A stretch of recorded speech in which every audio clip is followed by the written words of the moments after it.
तो अभी अपने पास तेलंगाना में मेट्रो आया, मेट्रो और उसको जो है और ज़्यादा दूर तक उसको प्रोलॉन्ग कर रहे हैं, समझे ना। तो इसकी वजह से ट्रैफिक का प्रॉब्लम क्लियर हो रहा है यहाँ पर। और टेक्निकल के अंदर जो है एक्सपोर्ट बिजनेस भी बहुत डेवलप हुआ, जैसा कि अपने पर सेल्फ एम्प्लॉयमेंट्स जो थे गोट फार्म्स बल्कि एग्रीकल्चर के सेक्टर में, वहाँ पर भी बहुत डेवलपमेंट हुआ। तो इंडिया में जो है हाईएस्ट डेवलपमेंट जो है एक्सपोर्ट भी इसके अंदर बकरों का जो भी गोड्स एक्सपोर्ट में तेलंगाना फर्स्ट है। में तेलंगाना आगे बढ़ रहा अभी कि विजन है, सो लीडर कौन है? एक चंद्रबाबू नायडू थे, उसके बाद में केटीआर साहब है अब। क्योंकि केटीआर जो है उन्होंने अमेरिका में पढ़े, उन्होंने फैक्शन लीडर नहीं है, उनके ऊपर कोई स्कैम्स का कोई एलिगेशंस नहीं है। इतने सबको लेकर चलने वाले इतने अच्छे पढ़े लिखे लोग हैं। जैसा आम आदमी पार्टी के केजरीवाल है, दिल्ली में कितना अच्छा करे, हमारे पास भी ऐसे डेवलपमेंट आ रहे हैं। अभी हेल्थ के लिए, एजुकेशन के लिए लोग भी यहाँ पर फोकस करें। जैसा कि फिर कांग्रेस गवर्नमेंट में देखो फैक्शन लीडर्स थे, उनके वजह से हैदराबाद में हमेशा जो है दंगे फसाद कर्फ्यू होती थी। बताओ यहाँ पर कोई एक कर्फ्यू हुआ का, कोई दंगा हुआ का? यहाँ बेशक केसी हम लोग तेलंगाना जो स्टेट फॉर्म करे, वो करने का मकसद क्या था? मतलब सामान्य तेलंगाना बोलते हैं, यानी पूरी पब्लिक, गरीबों का तेलंगाना, गोल्डन तेलंगाना। अब हमारे स्टेट में, तेलंगाना स्टेट में केसीआर साहब जो हमारे चीफ मिनिस्टर साहब है और जो केटीआर साहब जो है, ये लोग जो है बहुत बड़े अच्छी अंदाज से लेके जा रहे हैं स्टेट को डेवलप करने में। जितने लोग यहाँ पर डेवलपमेंट करें, इसके वजह से यहाँ पे तेलंगाना के और जो भी अदर स्टेट से जो आके यहाँ पर काम करके जी रहे हैं, यहाँ पर गरीब लोग आ रहे हैं, लेबर्स आ रहे हैं, राजस्थान से, बिहार से, वहाँ से, हर स्टेट से यहाँ पर लोग आ रहे हैं। सबके लिए बहुत फ़ायदेमंद है, क्योंकि सबका भला चाह रहे हैं लोग। यहाँ पर किसी को गैर बोल के नहीं देख रहे। हिंदुस्तान का अवाम हिंदुस्तान में कहीं भी जा सकता, कहीं भी रह सकता, लेकिन खुशहाली से रह रहा या तरक्की कर रहा बोले तो हुकूमत के ऊपर डिपेंड करता। हमारी ऐसी हुकूमत है, कोरोना के टाइम पे भी सबको मदद करे, सबको खाना खिलाए, और अभी भी जो है जहाँ से भी लोग आ रहे हैं वो सब हमारे ही है, हमारे भाई है बोल के बोल रहे हैं। और सब गरीबों को और पूरे हिंदुस्तान के जितने भी लोग यहाँ तेलंगाना में, हैदराबाद में रह रहे हैं या स्टेट में रह रहे हैं, उन सबको फ़ायदा करने वाली गवर्नमेंट एक ही तेलंगाना गवर्नमेंट है। गवर्नमेंट जो है सो जीतने के बाद एक मैनिफेस्टो लाई है। अब तक जितने भी बोले सब सच हुए और ये भी सच होने वाले हैं। क्योंकि 75 साल की आज़ादी में 50 साल कांग्रेस करी। कांग्रेस की हुकूमत में क्या बहुत कुछ कर सकते थे, करे क्या? कोई भी कुछ काम नहीं करे, खा के सो गए लोग, खाली सिर्फ टाइम वेस्ट करे। ठीक है, चंद्रबाबू नायडू आए यहाँ पर तेलंगाना, वो टाइम पे उसका बेजार होया कि क्या करे, टीडीपी को वोट करे हमारे पास। वोट करने के बाद क्या हुआ, इन लोग भी क्या करे, आके पूरा वक्फ बोर्डों को लूट लिए, उर्दू निकाल दिए, उर्दू स्कूल्स निकाल दिए, अब उर्दू लैंग्वेज यूनिवर्सिटी निकाल दिए। ऐसा करके तो लूट के चले गए। तो अब तेलंगाना में क्या टीडीपी की हालत कहाँ है बोलो? टीडीपी ज़ीरो है यहाँ पर, है क्या टीडीपी? कोई देखता क्या? हम अभी केसीआर साहब की चल रही, केसीआर साहब सबको लेके चल रहे। केसीआर साहब जो सबके मसीहा है, हर इंसानों का भला चाहने वाले इंसान है। ऐसे गवर्नमेंट रहना हमारी खुशकिस्मती है। और वोट देने के टाइम पे काम करने वाले, सबको साथ लेने वाले, चलने ऐसे गवर्नमेंट के साथ हम बैठना चाहिए, हमारी जिम्मेदारी है। हम उनको कुछ मशवरा दें, उनको कुछ साथ दें, उनके अंदर कुछ हमारी परेशानी तो उन तक पहुँचाए। तो वो लोग, कांग्रेस तो रूल आउट है।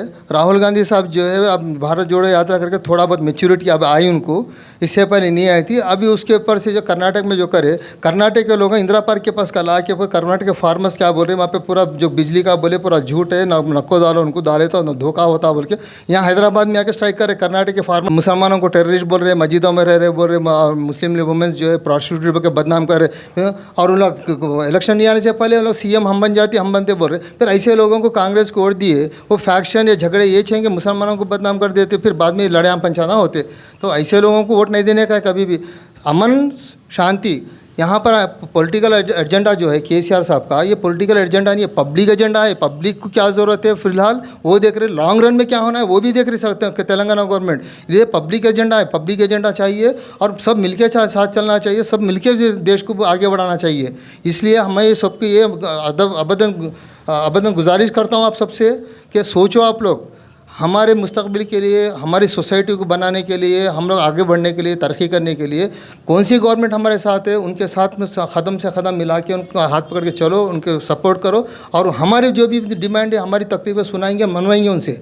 कोई भी गवर्नमेंट आ रही, जो भी इलेक्शन का जो भी खर्चा हो रहा पब्लिक के टैक्स से हो रहा। कोई भी गवर्नमेंट अपने पैसे जेब से ला के नहीं डाल रही, ये पब्लिक का टैक्स का पैसा है। पब्लिक हमारी गवर्नमेंट को पब्लिक खुद चुन रही, पब्लिक खुद बना रही। तो अच्छी गवर्नमेंट जब बनी है तो हम उनसे बैठ के बात करने में तकलीफ क्या है? हम लोग अभी कोई ब्रिटिश के ज़माने के हुकूमत के नीचे नहीं है ना। हमारा देश है, हमारा कॉन्स्टिट्यूशन है, हमारा प्रियम्बल है, for the people by the people. बल्कि हम जो बोल रहे सोशलिस्ट है, सोवरन है, हमारा जो डेमोक्रेटिक है, रिपब्लिक है, तो फिर हम सब छोड़ दिए। हम लोग हमारे तो भाइयाँ हैं सब लोग, हमारे भाइयों के बीच नाइतफाक़ी कैसी रहती? बैठ के बात करेंगे, मिलके आगे चलेंगे, बस ख़त्म। सब मिलके चलने से काम होता है। और सिर्फ मैं तो बोलूँगा केसीआर साहब को सीएम बनाना है, हर हाल में केटीआर साहब को फ्यूचर सीएम बनाने का है। एक बीआरएस के लिए अभी जो है ये 5 साल जो है बहुत इंपॉर्टेंट है, बहुत क्रूशियल पीरियड है, क्योंकि अब 6 महीने में जो पार्लियामेंट के इलेक्शंस आने वाले हैं। हो सकता है वहाँ पर राहुल गांधी साहब जो है वहाँ पर जो प्राइम मिनिस्टर बन गए, तो हमको नहीं मालूम है कि उनकी हुकूमत कैसी रहती है, उसके बाद ही पता चलेगा। लेकिन पूरे देश में तो कांग्रेस की गर्मी बढ़ जाएंगी। तो राहुल गांधी साहब का जब प्राइम मिनिस्टर अगर से बन गए तो पूरे हिंदुस्तान में जो है कांग्रेस की तो हवा चलेंगी, तेलंगाना में भी चलेंगी।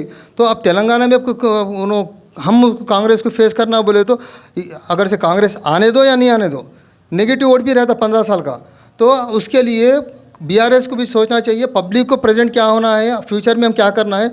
डट के एक बार बहुत 5 साल बहुत जिम्मेदारी के साथ सब लोगों को लेके चलना है और करके आगे जाके हम फिर 5 साल के अगले 5 साल भी केटीआर साहब सीएम बनना है। तो ये 5 साल उनके लिए बहुत क्रूशियल है, बहुत इंपॉर्टेंट है।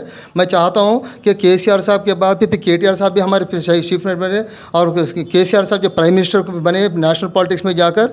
इसलिए मैं चाहता हूँ पूरे पब्लिक से, आवाम से ये रिक्वेस्ट करता हूँ, मुस्लिम्स लोग और तेलंगाना के जितने भी तेलंगाना में रहने वाले सारी आवाम, हम लोग जो है मिलजुल के रहेंगे। ये कोई पार्टी के लिए नहीं, हमारे स्टेट को डेवलप करने के लिए, हम सही रहने के लिए बीआरएस को सपोर्ट करेंगे। मैं एलएलएम ह्यूमन राइट्स लॉ करा हूँ, मैं कौन से पार्टी से नहीं हूँ, मैं लॉयर हूँ और ह्यूमन राइट्स पब्लिक के तरफ से फाइट करने वाला हूँ। अगर से आपको इलेक्शंस के बाद में हुकूमत आने का कुछ काम नहीं हुआ, बोलो मैं जब यूनिवर्सिटी में हम जो लड़े थे तेलंगाना फॉर्मेशन स्टेट के लिए, आज फिर उसके बाद फिर लड़ेंगे हम आपके लिए। आइए आप हमारे पास, हम पक्का आपका साथ देने वाले हैं। अभी हमारे से गुफ्तगू हो रहे थे हाई कोर्ट के एडवोकेट रहमान साहब, आपको सारी बातें उन्होंने रख दी है।